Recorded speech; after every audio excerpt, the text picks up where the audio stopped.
The Congress MLA from Mawhati, Charles Marngar, on Tuesday claimed that the Congress is in front as far as the contest for the Shillong parliamentary seat, even though it is difficult to say. While speaking to reporters, Marngar, however, said that it is difficult to say which party is its nearest rival, since they are yet to complete the assessment of all the polling stations.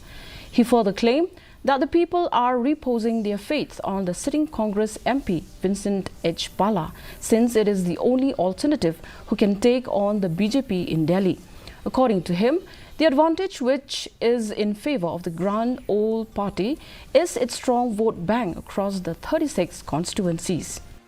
Hadali iong ba kadai tangga parti kongres kabala menyesat banyela banong next ya ke BJP kumbalong menta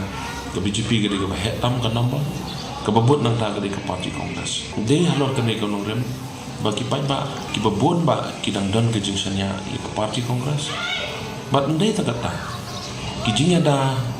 ki bangingi yo nasi keren pro agni ke campaign election nasi bakani ke election ke pemerintahan ini kadai ke election nak kementak no andai kadai nam tak protection nak kementak ke jingnya dai dengan dan ke jingkerman bagi breu dan ke jingsanya ia kini ke parti kabala ban sim ya ke jingnya da kamtam yang ki minority lan ki repat